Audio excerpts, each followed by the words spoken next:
Assalamu alaikum and welcome to Women's View Muharram Special live on Ahlulbayt TV. On today's show, we will be discussing the role of females in Karbala and the significance that they played through spreading the message of Islam and Imam Hussein until today. Can we take them as role models even in the 21st century? And what roles did they play? Don't forget, this is a live calling show. Do feel free to call in on the screen number showing below on the screen. Alternatively, you can email us on womensview@ahlulbayt.tv. I will be reading out your comments on Twitter and Facebook, so you can tweet us on at Zahra Abbas 72 or at Ahlulbayt TV. I am your host Zahra Abbas, and today with me is Kawther Masood. Assalamu alaikum. Thank you for joining us today.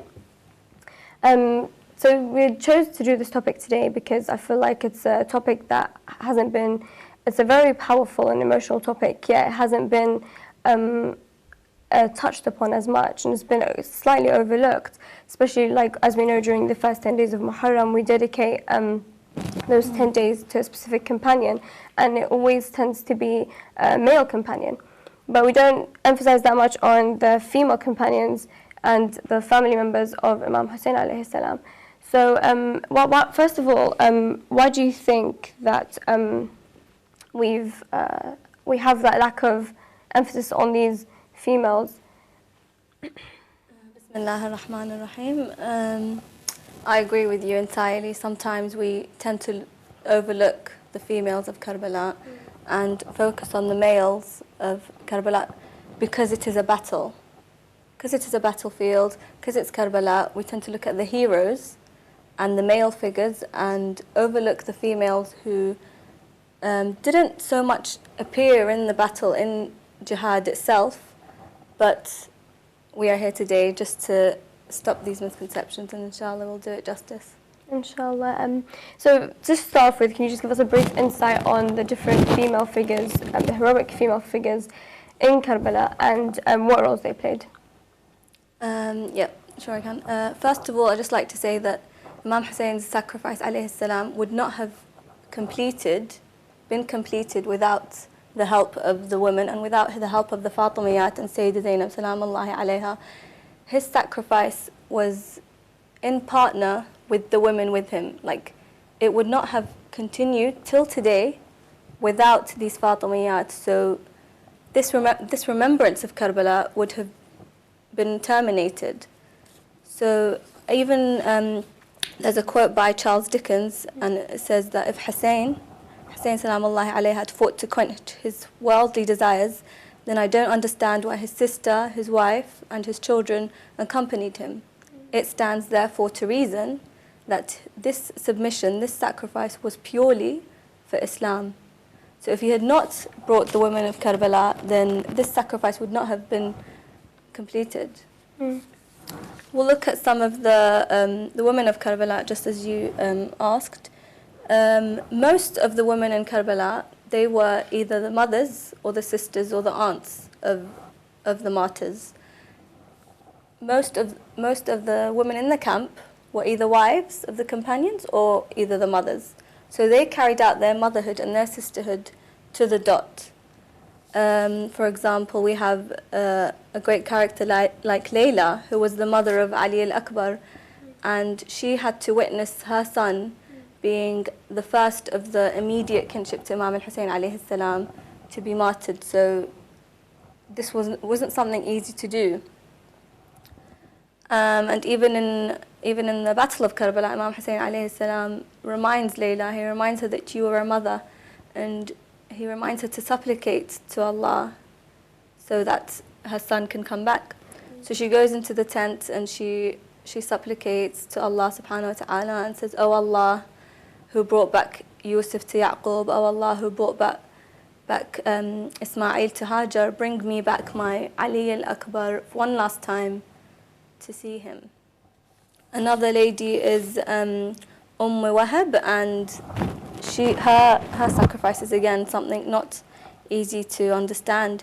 She at first was supporting her son Wahab to go out into the battlefield, even though he was a young Christian groom, he was getting ready for his marriage. His wife, in turn, disagreed with her mother-in-law. She wanted Wahab to stay. If it were not for the mother, Wahab would not have gone out to the battlefield. So as Wahab was leaving, the wife of Wahab went up to him and gave him his shield and his weapon, and he looked back at her and he said, just a minute ago you were telling me not to go and fight. And the wife of Wahab was like, I could not stand the cries and the wails of the camp of Hussein, and I heard the Imam saying, Hal min nasirin yansurana, and that emotionally changed her completely. We also have Amr ibn Janad al-Ansari, who was an 11-year-old. His mother, again, wanted him to be sacrificed in the way of Islam. He was only 11, and his father had just been martyred in the first Hamla that had reached Karbala. His father had just been martyred. So this mother of Amr had just lost her husband, but again, she wanted her 11-year-old son to be martyred in the way of Islam. And when he had gone to ask permission from Imam Hussein, he came back crying to his mum, telling her, Mother, I did ask permission, but the Imam is not letting me. He's not allowing me to go because he thinks your mother has just lost her father and you are only 11. At least let her have you. So the mother held her son, took him back to Imam Hussein alayhi salam and told him, أتفجع فاطمة بولدها ولا أفجع بولدي? And she was crying and wailing, saying basically, your mother Fatima will mourn her son on a day like this, and someone like me, a mere person like me, could not mourn her own son. So Imam al-Hussein looked at her and gave him permission to leave. I think the beauty of that story is the fact that they were of Christian origin. Yeah. So that it just shows you the beauty of the yes, Battle of Karbala was a tragedy, but at the same time it was beautiful in the sense that it had a diverse of not only religions, but it just showed everyone just cared about their humanity. Yeah. All these characters, they're all different. And Wahab and Wahab were Christian, and it shows you the beauty of the religion. And with Amr, subhanallah, when her son Amr, the 11-year-old, went to go to the battlefield, and they brutally murdered him, they threw the head of Amr into the lap of his mother. His mother moved the head away from her and took a pillar off the tent and went to fight.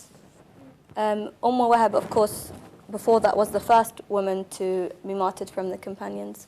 Yeah, I think I've also read in narrations that they say that she actually threw the head back at them and said, we don't take back what we gave in the way of Allah. Yeah, subhanallah. Yeah.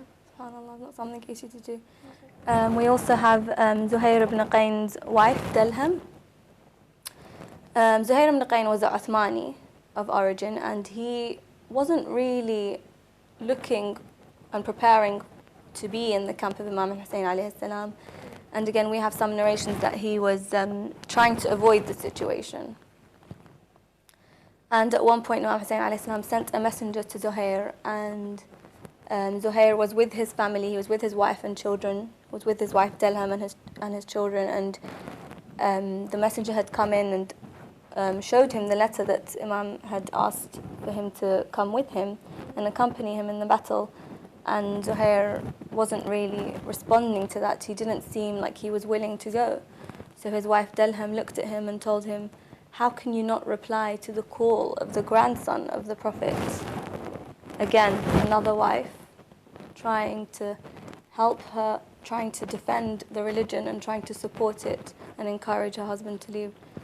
And he had looked at her and he told, after he had agreed to her, he looked at her and he told her, "I would like to divorce you because I cannot stand you being upset and grieving in my martyrdom." But she disagreed and said, "I will not get divorced and I would like to come with you and be with the camp of the Fatimiyat and Lady Zainab and accompany her in the morning." Yeah, I mean, we see a very huge sense of sacrifice and love that, because you love that person so much, you end up sacrificing the dearest thing that you had. and all of them done that. What mother can give away her child for something she didn't know the future of this child? She knew that he was going to end up being as you said, killed. they all gave away Yeah. into the religion, and they practiced. I think that someone like Al-Baneen and someone like Layla, for example, they practiced the utmost wilaya, to Imam Ali, to the Imam al-Hussein, and they followed the Quran, because Surah An-Nisa, chapter 4, verse 59 says, Ya ayyuha alladhina amanu ati'u Allah wa rasulahu wa ulil amri minkum. Who are these ulil amr? They are the Ahlulbayt, they are the Immas. So these women, they practiced this verse of the Quran in a literal sense. They practiced the wilaya, and this is why the sacrifice is so great. I think thus that they didn't only put it into thought and into words, but they actually put everything that they believed in into practice, and I think that's what makes them really stand up. I don't know if you finished from the Lady Zainab. Yeah, obviously. Salamullahi alayha. Someone like Lady Zainab, I know yesterday there was a show called The Queen of Karbala, Lady Zainab. Yeah. Someone like her, you cannot fit into one slot, one show, one episode. Yeah, that's true. You can write a whole book about Lady Zainab and her stand, and inshallah we will do it justice.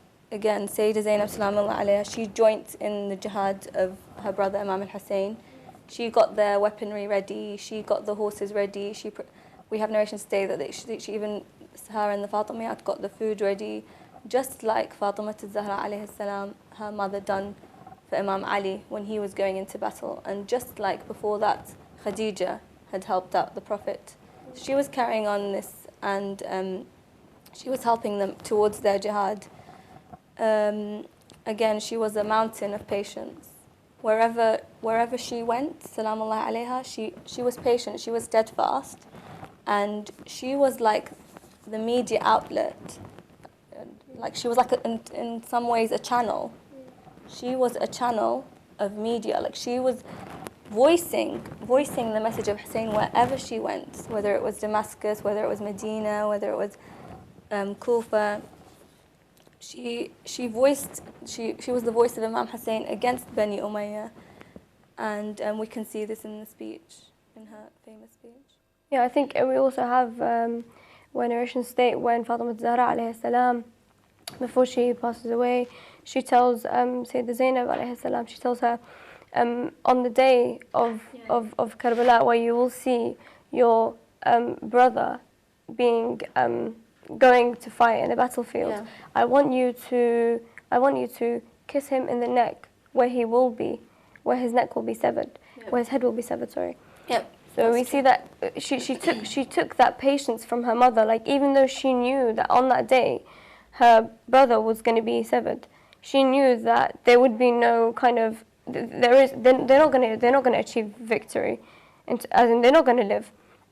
But yet she still continued. She still stood so with perseverance. She helped her brother, Imam Hussein alayhi salam, stand with full hope and patience.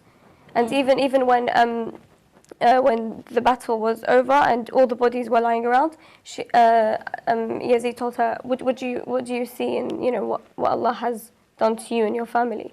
And then she says, "I see nothing but beauty." Again, you just reminded me there that she did stand by her husband, and just like Al-Baneen, she gave away her two sons, Muhammad and Aun. So again, she was a mother to martyrs, and also she continued the lineage of imamates. If it weren't for her stand with Imam Hussein alayhi salam and with Imam al-Sajjad, the lineage of imamate wouldn't have continued. So if it weren't for her, the message wouldn't have reached, the remembrance wouldn't have reached us, and the lineage of imamate wouldn't have continued. I think it shows you the importance of mediating the message, and that's why we have shows like this today. And though we are females, it doesn't mean that we are limited or that we can't go out there and speak. We can maintain our modesty, and at the same time, we can go out there and if we need to speak up against tyranny and injustice, then we have to. We have to speak out against falsehood. It just reminded me there again that sometimes we tend to carry a misconception of Sayyida Zainab salamullahi alayha, and we think that she was a weak she was quite weak during the battle, and she cried and she lamented, and she didn't carry out that stand as brave as we think. But no, it's quite the opposite. She was brave, and she didn't shed one tear towards Imam. I think people tend to have that misconception about her because only because it's natural that any human would mourn when they see their loved ones killed in such a brutal way. I mean, Lady Zainab, though she had so much patience and so much, without her, she was a backbone to Imam Hussein. Without her leading the whole camp of the females, I don't think any of them would have stood fast or have continued to just would have probably lost faith. Yeah. It's a beautiful thing. I think we'll move on to the next question of how can we as Muslims living in especially Muslim females living in the West, learn lessons from the females of Karbala, and how can we take them as role models? A lot of people say that, you know, I can't correlate my life with lives such as Lady Zainab because she's someone of great patience, someone who's infallible and so on and so forth. So a lot of people kind of think, you know, I can't take her as my role model. It's impossible. I can't become like her. And that's why we tend to think that, you know, if I take someone as a role model, I have to follow every single thing they do. Sometimes it's if you take them as a role model, you just look up to them. You take lessons from them. You use them as an example to guide you throughout your lives. So how can we do that today? Again, they are all the women of Karbala are all role models, each and everyone in their own way. They were all representatives of Islam, number one. So as a woman, the lesson that we first and foremost should take is that they were the ambassador of Islam. They were carrying the banner of Islam, and they continued their modesty and continued their piety and akhlaq. Yeah. Even, subhanallah, they were treated in such a horrible manner. We have narrations state that they were even thrown rubbish at or cursed, like we have narrations say that they cursed their fathers, but salamullah alayhim, they remained steadfast, they remained patient, and they carried on their hijab, carried on their modesty and dignity. We also take another important message is that we take is the continuation of the majalis of the Ahlulbayt. If it weren't for someone like Al-Baneen alayhi salam, who we believe that she continued to carry out majalis for her sons. She would go to Jannat al-Baqi' and literally transform it into a Husayniyya. She would mourn them and lament them, and someone like Marwan ibn Hakam would come and tell her, "What are you doing?" And we have a narration by Imam Ja'far al-Sadiq that says she would continue these majalis, and she was one of the first people that her and Zainab initiated the majalis. So again, we should continue the majalis in the Western society. We also have to take the importance of salah in the midst of bodies and in the midst of orphans running around and your own brother being slain, and in the midst of that all, Sayyidah Zainab salamullah alayha, she prayed Salatul Layl while seated. We have narrated by Imam Zain al-Abidin. Even though she had been through all of that, in between the bodies, she got up to pray Salatul Layl. And sometimes we atawan of Salatna, we don't concentrate in our salah, we don't pray, we delay it sometimes, or Salatul Fajr can be sometimes a bit difficult for us. And whereas someone who was in a battlefield, they were praying. So we have no excuses towards it. And even Imam Hussein alayhi salam, he at one point was praying Salatul Jama'ah with his companions and had some companions shielding them.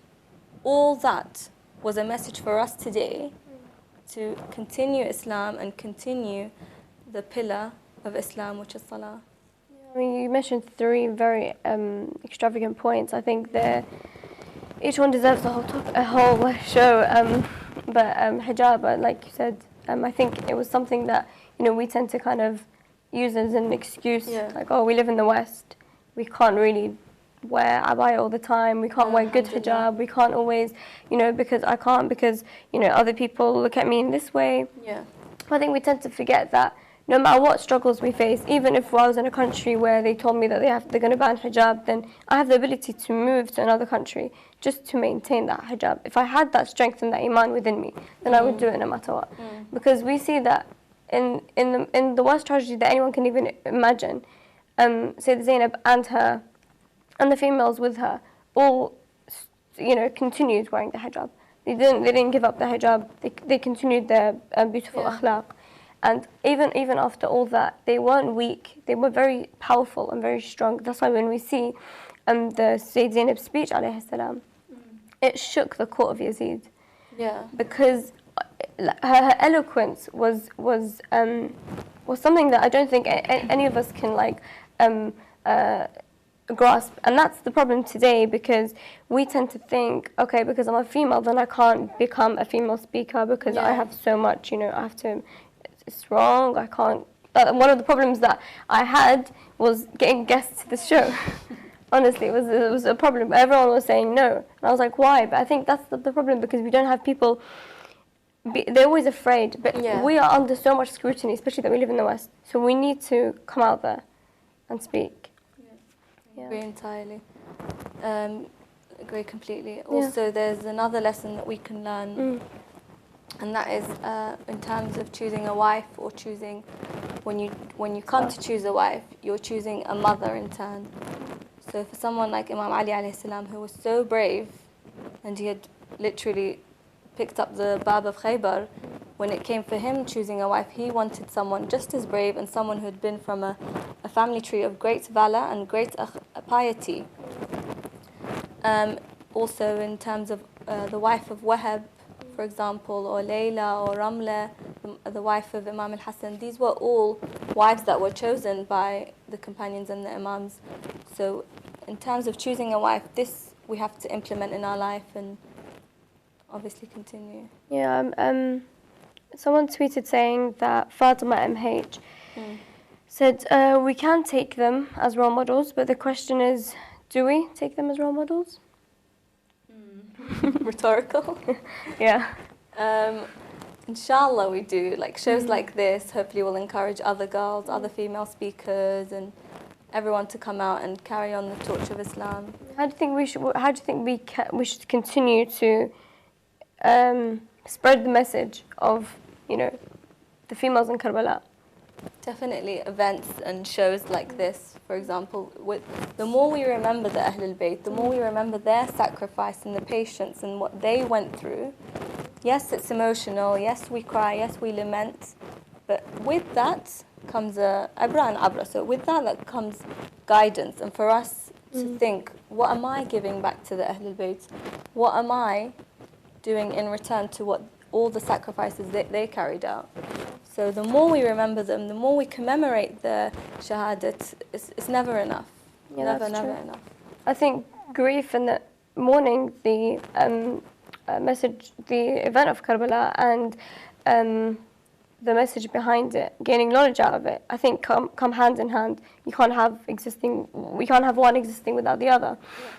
And I think because of their struggles, that's when we actually see this. Because of their struggles, it raised their value, and because of the response, the beautiful response that they responded in, is what kind of actually make them deserve the high status that they have today. See, after 1400 years later, we still remember them, we still mourn them, and Imam Hussein's message isn't only limited; it's flourished. There's millions who commemorate his message. Unfortunately, we are going to a short break, but we will be back, inshallah, shortly, and we will be continuing discussing the topic of, can we take the females of Karbala as role models in today's society, and what was their role in Karbala. So we will see you shortly, and wassalamu alaikum wa rahmatullahi wa barakatuh.